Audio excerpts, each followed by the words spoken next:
To introduce KUSI sports contributor Bernie Wilson. And during the day, he works for the Associated Press. You can follow him at Twitter at Bernie Wilson. Two big stories. Let's start with chaos at Coors Field. I like the street fighting man stuff. Thank you very much. I knew there was something about you I liked. Well, the Stones played that at Petco in 2015. So it's only perfect for baseball. Apropos. Perfect. You've seen more than one of these. Yes. The anatomy of a brawl. Please break it down for us. This was among the best I've seen, and it seemed to just keep flowing. There were ebbs and flows just when everybody thought it was done. Poor A.J. Ellis is on the ground. But it's the unwritten rules of baseball. They're Can you expand on that? Yeah, the unwritten rules of baseball are about that high, and you thumb through them. And the brawl, you know, I don't know that the hit by pitches yesterday were intentional, but I will say I like pitching inside. It's old school baseball. Andy Green mentioned something about aggressive. Well, has he ever heard of Don Drysdale and those guys? Gibson and, you know. Notorious for yeah, the plate was theirs. And if you even thought about coming within 6 inches of it, you were going to be hurting. Perdomo did what he probably should have done. It was a little bit high. Normally, the unwritten rules call for the gluteus maximus or maybe some rib. A little rib action, but it went high, and Arenado went nuts. But you can't back up. You got to stand. The one thing. You got to stand your ground and start throwing haymakers, even if they're wild and just. You know, Zach Greinke held his ground against Carlos Quentin. Yeah, when he charged. So yeah. I know it's hard because you have to take the. He paid the price of the broken collarbone. But you got to hold your He's still popular because he plunked the guy. I think Luis is still probably the toast of the club. He's not buying the beer right, tonight. Yeah, and his fine. The fellas will pass the hat and cover it for him. Yeah. All right. Before we leave baseball, these pictures are from the White Sox on Tuesday. Now, granted, it was 4 degrees, and you know you can understand why people didn't flock to the ball yard. But there were less than 1,000 people at a major league game early in the season. There are talk about baseball attendance. Now I can't quote any numbers; you probably know them. But there's talk that baseball attendance is off from last year. The needle's pointing down. The Orioles have instituted this kids cheer free program where if an adult buys an upper deck ticket, 2 kids get in free. Is that going to be the way of professional sports, is lowering the price rather than raising them? Well, in the northern tier cities, maybe. I mean, you know, it was 91 on Monday, 92 yesterday here in San Diego. Brutal, and we were talking about this. The Yankees at Boston game looks painfully cold tonight. I mean, these guys are, you know, they could do the Iditarod after 9 innings. It looks that. They should have Huskies instead of the president's running. Right. Yeah. I mean, if it's uncomfortable for the players, then it's it's uncomfortable for the fans. Although the Boston fans have probably been at the Cask and Flag and getting pounded since noon. Yeah, that's why they're not wearing shirts. Yeah, you know, and in Chicago the other day they had the Cubs were snowed out, and then I think they were either snowed out again or got more snow, but 10 miles to the south they were able to play at Comiskey in front of just a few thousand people. But that's the risk you take. Is baseball season too long? Probably, but it was, you know, in the old days it was 154 games, so it really was, you know, wasn't even shorter in the real old days. Wasn't it like 142? I'm not that old, but it's long enough. Yeah. All right. Let's jump ahead. The other big story. I got to get your take on Rocky Long. Rick Willis is going to ask the important question. Great to have Coach Long back, but the bigger question is, where will Coach Long be? What stadium will he be coaching in 2022?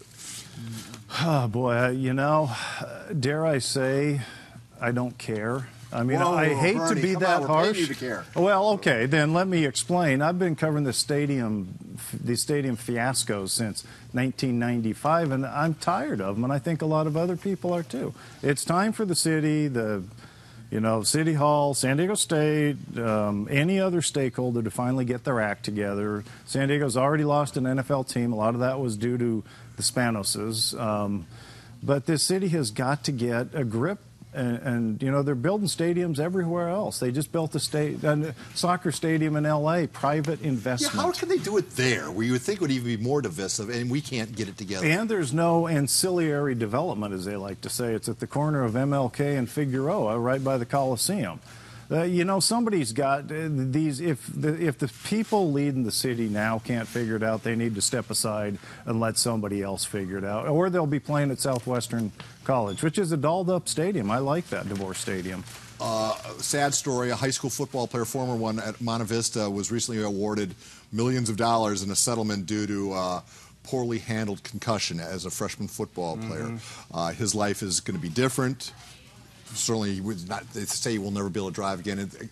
The results were because they felt the coaching staff didn't properly recognize and treat a concussion. Is that the death knell for high school football? Are we starting to see what's going to happen as these lawsuits become bigger and more? You know, it could be. I know people are trying to legislate Pop Warner out of its existence, which I think is too bad. My kid played 5 years of Pop Warner, had a great time, was all ready for freshman football, and then he got a concussion because he got hit helmet to helmet by a kid who had poor technique.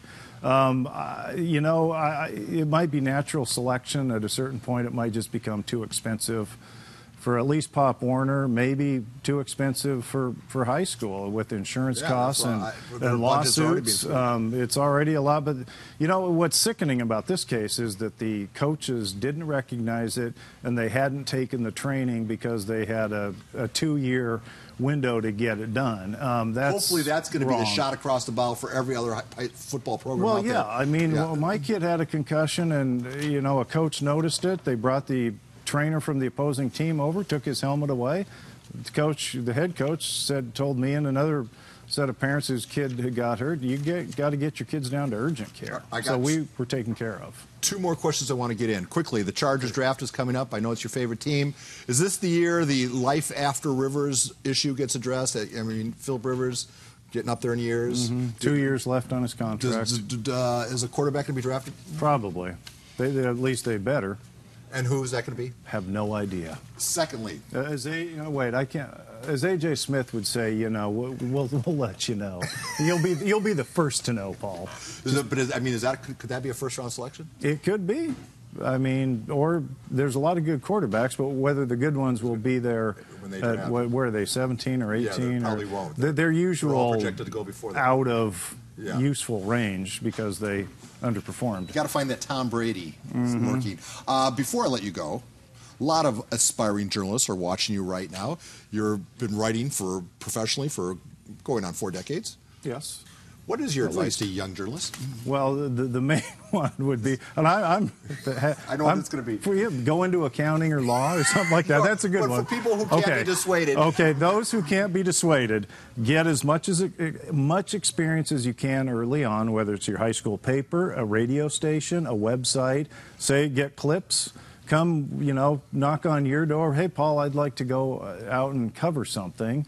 You know, if you have, you know, try to get an internship somewhere, but just as much experience as you can early. You start now, whether it's, again, your junior high paper, or get a mimeograph machine and make your own Little League newsletter. Just as much experience and have clips or B-roll or whatever it is. You know, in my side of the business, it's clips, actual printed, either in a paper or printed copy from a website, or if they're aspiring video journalists, then get as much B-roll or whatever video package as you can. Hear that, youngsters? That's Bernie Wilson, one of the best. 6 stops on the Wednesday Sports.